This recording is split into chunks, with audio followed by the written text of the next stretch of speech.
lówùrọ̀ tòní. Salamu alaikum wa rahmatullahi wa barakatuh. Akínyìn ní ti kíkí ọlá, akínyìn ní ti kíkí ọlá, akínyìn ní kíkí kọta máa kíra wà láyé bí àti ní ìjọba ìdàkíyàmọ̀ tó jẹ́ pé ọlọ́run ọba náà tí ó sì ti kàwá kún ẹni tí àjọ máa kíra wa ní kíkí ọlá báyìí ní dídá àsìkò tá a wà yìí àwọn kan ń bẹ lásìkò táwọn kíra wa yìí àwọn sì ń bẹ lójú oorun tiwọn torí pé kìíní táwọn yìí ọdún kan náà rèé ẹni pé kò mọ́ra mọ́ bí ọdún kan sẹ́yìn iná ni àtijọ́ gba àwẹ̀ yìí sẹ́yìn ṣùgbọ́n lónìí Allahu Akbar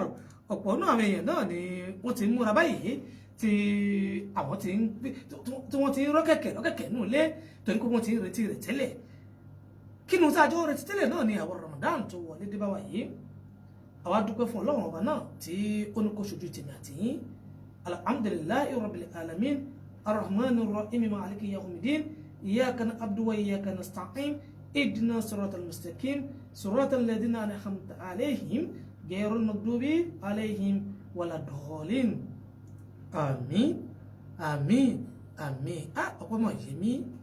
èmi nìkan ni mò ń bára mi dúpẹ́ lójú ṣe Radio Sport FM 91.9 tá a wà yìí tí mo sọ pé ìtẹ́ náfààní tí ẹ wà nílé ẹ̀yin náà máa wo lọ́tún lọ́sẹ̀ yìí pé ó yẹ kẹ́yìn náà dúpẹ́ kí lè fi bára yín dúpẹ́ ẹjájọ ronú ìwọ náà ronú padà sẹ́yìn ìró bí o ti ń bọ̀ bí o dé dúró kó wá ohun tí ń ṣẹlẹ̀ lọ́wọ́lọ́wọ́ lásìkò tá a wà yìí ní sọ̀mọ́lẹ̀ tá a ń lò yìí gbogbo àwọn nǹkan tí ó máa jẹ́ kí o mọ̀ pé ìjọ yẹ kó o dúpẹ́ làwọn nǹkan wọ̀nyí àwọn nǹkan tí ó jẹ́ kó mọ̀ pé ǹjẹ́ kó tiẹ̀ mọ yìí ohun tí Ọlọ́run bá ń ṣe fún yín ní àwọn nǹkan tí ànáfààní tí à ń jọ sọ fúnra wa yìí a máa wá fi eléyìí a máa wá fi kíra wa káàbọ̀ sínú Ramadan yìí a máa fi kíra wa káàbọ̀ sínú oṣù àbáríkà yìí a máa fi kíra wa káàbọ̀ sínú oṣù dùnú oṣù ayọ̀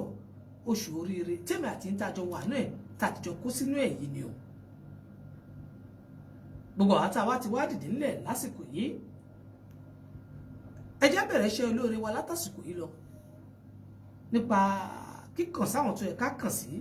jíjí àwọn tó yẹ ká jí pípé àwọn tó yẹ ká pè kí wọ́n lè láǹfààní láti mọ̀ wípé oṣù olóore náà ti wọlé tó báyìí gbogbo ètò láǹfààní tí ẹ wá ń gbọ́ wa jákèjádò ìlú Togo àti káàkiri gbogbo àgbáńlá ayé lórí wẹ́bsáìtì wa www.radiosportfm.ng tẹ́ láǹfààní tẹ́ gbọ́ wa àbẹ́tẹ́ wò mí direct lórí Facebook àwọn èèyàn wò mí direct lórí Facebook lọ́wọ́lọ́wọ́ mo ṣe ń sọ̀rọ̀ yìí tí wọ́n sì gbádùn ètò tí wọ́n dùn lórí iṣẹ́ Radio Sport FM 91.9 wáyé wọn ò ní lọ́wọ́ náà torí ní àjò ń bẹ lórí ètò yìí lóòrọ̀ yìí ìrìn àjò ń bẹ lórí ètò yìí lóòrọ̀ yìí tààtò fẹ́ rìn tí mo sì mọ̀ pé yóò ṣe gbogbo aláǹfààní ẹ jẹ́ kí n sáré yà sókè lọ́wọ́ náà kò lè sọ pé a máa tẹ̀síwájú ẹ̀yin tẹ́ wá láǹfààní tó jẹ́ pé ẹ ṣe ń bá wa pé nígbà àkọ́kọ́ lórí ètò yìí ẹ ṣe ń bá wa pé dọ́dọ̀ tí yín nù tó jẹ́ pé inú yìí ń dùn ẹ kọ̀ tí ẹ̀ ní pé wọ́n ń gbádùn ilé tí ọ̀fẹ́ wọ́n sì mọ̀ ń sọ ń pa rẹ̀ fún wa ẹ jẹ́ káwa náà ṣe Radio Sport FM kánáfà láti gbádùn àlájì ilé tí ọ̀fẹ́ ẹ̀mí náà ni ọmọ yín àbúrò yín ọ̀rẹ́ yín àyànfẹ́ yín Alhaji Muhammad Sọ́ọ̀lẹ̀